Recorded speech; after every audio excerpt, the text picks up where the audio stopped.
Hello and welcome to this episode of the Bellevue Brief, the podcast from the team at Bellevue Law. I'm Susanne Hartigan, Head of Legal Practice, and I'm joined by my colleague Chloe Grant, an associate here at Bellevue.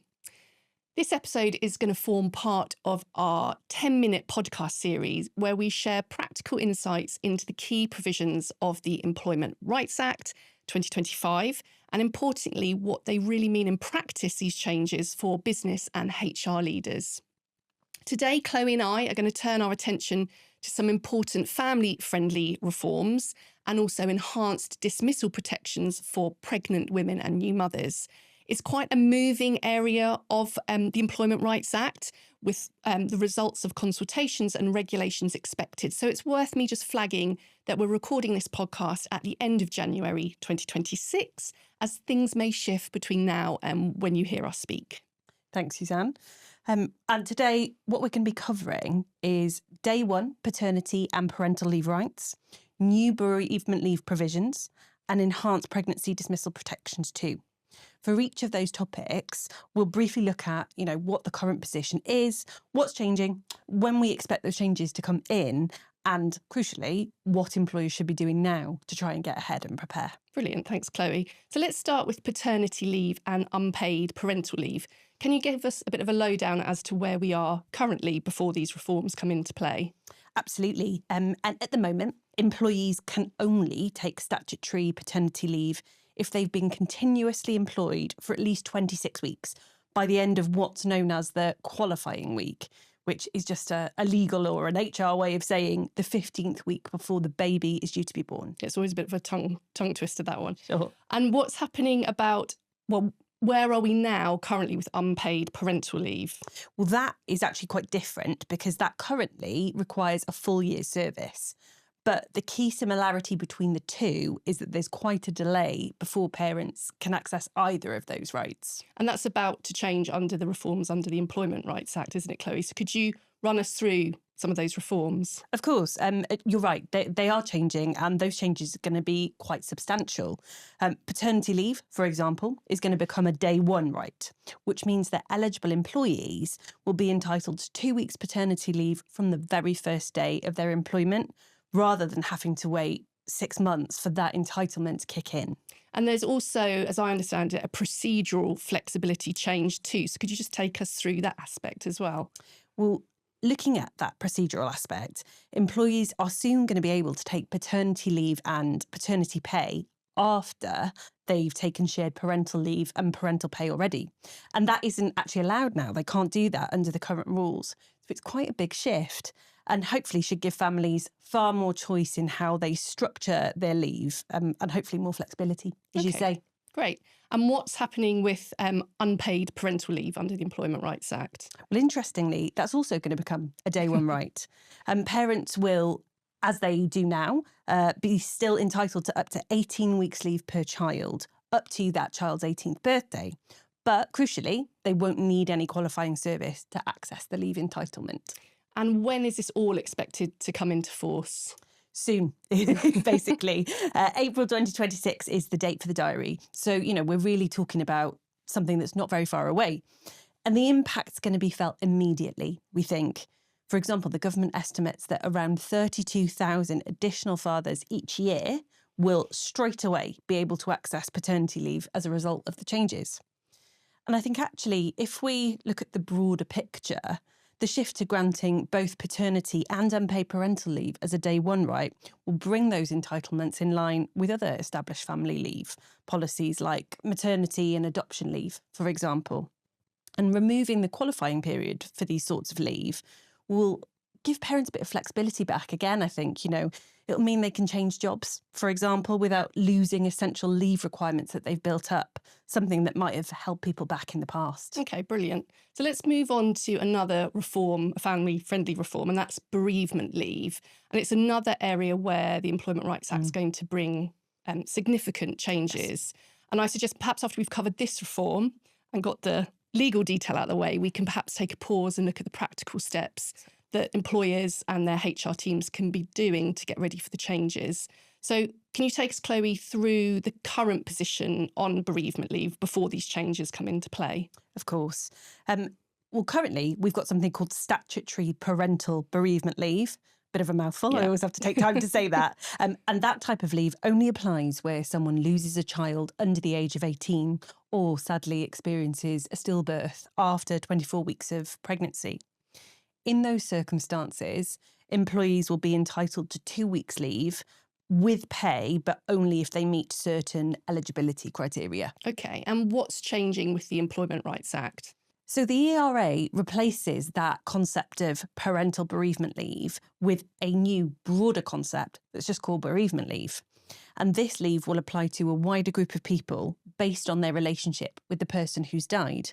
Although, to sound a note of caution, we should say that the precise relationships will be set out in regulations that we just haven't seen yet. Yeah. And there's also a really important change around pregnancy loss. So could you just take us through that? Absolutely. I think you're right. It's a really important change and one that I think will be really welcomed.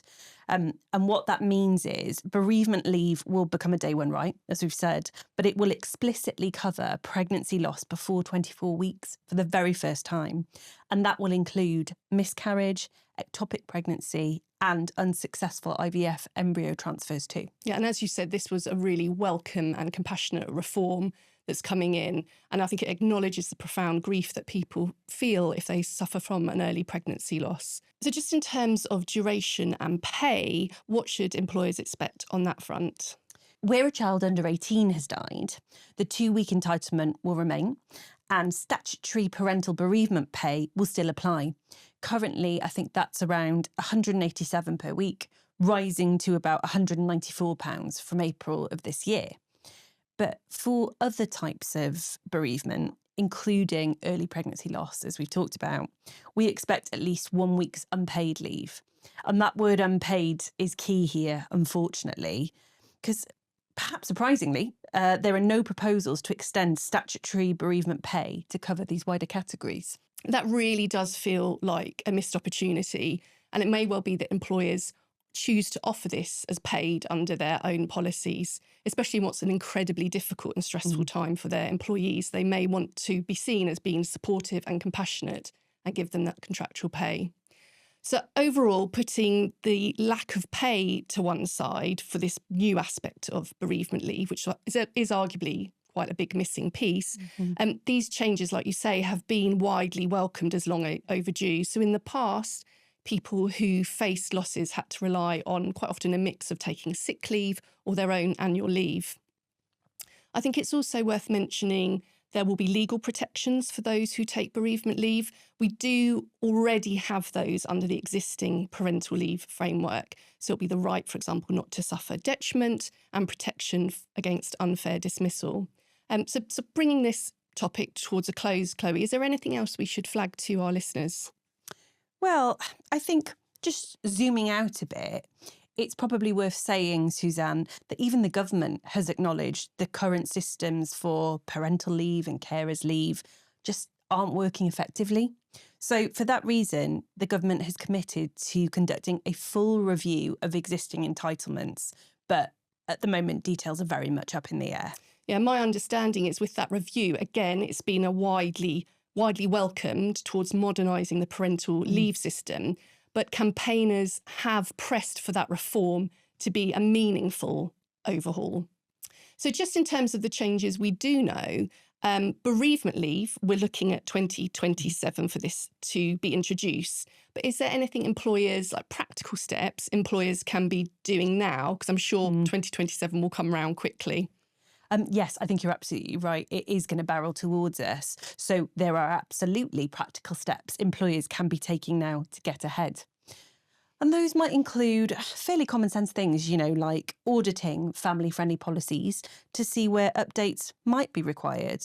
And to return to a point that you made earlier on the bereavement leave point, just because employers may or may not be required to pay for employees' new bereavement leave entitlements doesn't mean they might not want to. So they might want to consider bringing that in, how they might do that as a contractual entitlement.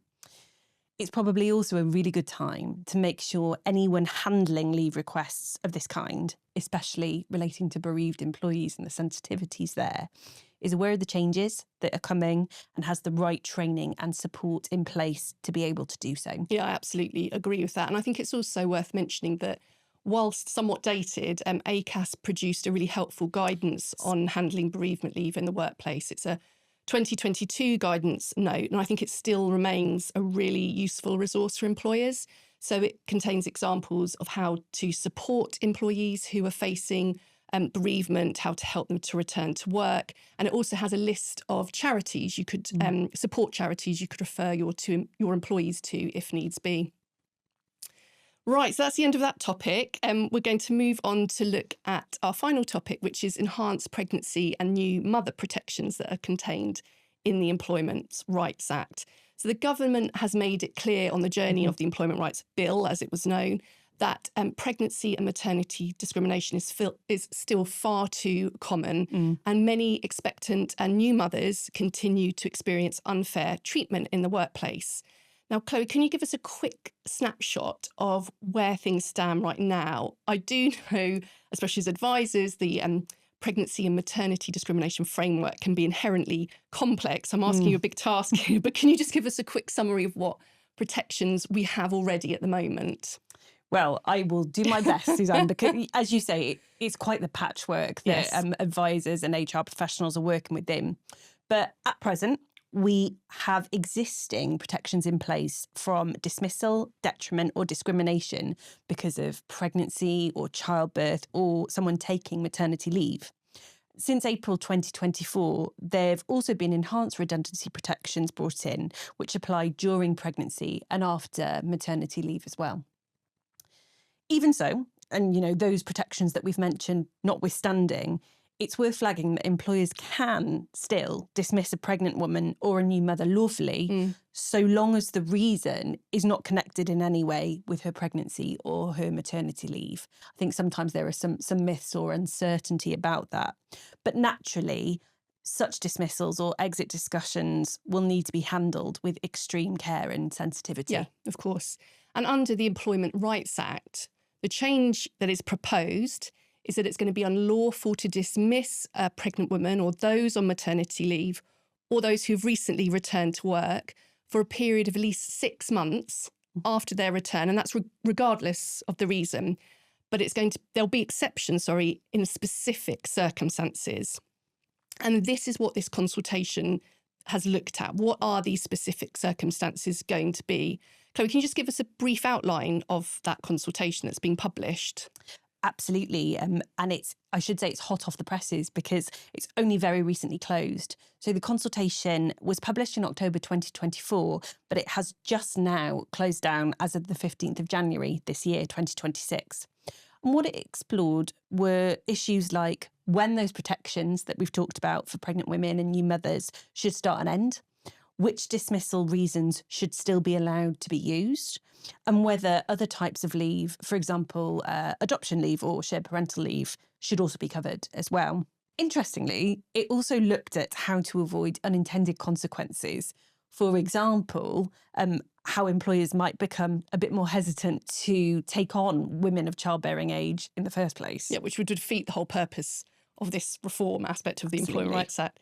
So let's try and break down a little bit of that consultation, because I think it was quite an interesting read. So the consultation is exploring 2 possible approaches to define, as I've mentioned, those specific circumstances when you will be able to dismiss a pregnant employee or a new mother. So it would remain lawful. But as I'm going to explain, it's going to become harder. So option 1 would be to keep the existing 5 fair reasons of dismissals, the ones we all know, things like conduct, capability, redundancy, statutory prohibition, and some other substantial reason, but then add a stricter test. So employers would also need to meet a higher standard when relying on any of those 5 grounds I've just mentioned. Option 2 goes further, and it narrows or even is proposing to remove some of those existing 5 reasons. So, for example, if you have conduct, that ground may only apply to cases of gross misconduct when we're talking about a pregnant employee or a new mother. meaning that their dismissal would only be permitted for serious breaches such as, I don't know, theft or violence, but not for minor issues such as lateness or poor attitude. Another suggestion in this consultation is the removal of capability as a fair reason to dismiss a pregnant employee or new mother. So, for example, that would mean that you wouldn't be able to dismiss for poor performance. As you've said, the consultation's just shut. So if you look on the government website at the moment, it said it's reviewing the feedback. And these changes aren't due to come into force until 2027. But it's definitely an area where there could be substantial change, which HR teams will need to get on top of and get their heads around. So it's definitely one to watch. I completely agree, Susanne, and I think all the things you've just discussed really show that there's still quite a lot of moving parts with this reform. Yes. The government's still reviewing consultation feedback, as you say. So until we have a bit more certainty, it feels a bit early for employers to start, I don't know, updating policies or rolling out specific training. As with, I think, a few of the other ERA reforms, not everything, some things are more clear cut. But with this one, it feels very much a wait and see area for now, I would say. I totally agree. And for this particular reform, I do think we need to wait to see the outcome of those consultations, because the government seems quite open in terms of the routes and the options they've put forward. So I don't think employers can just yet take meaningful action to prepare. Thanks, Susanne. Yeah, I think that all makes a lot of sense. And that actually brings us to the end of today's instalment. We've certainly covered a lot of ground there, I think. But all that is left to say really is thanks for listening, and we look forward to having you with us again in the next episode of the Bellevue Brief.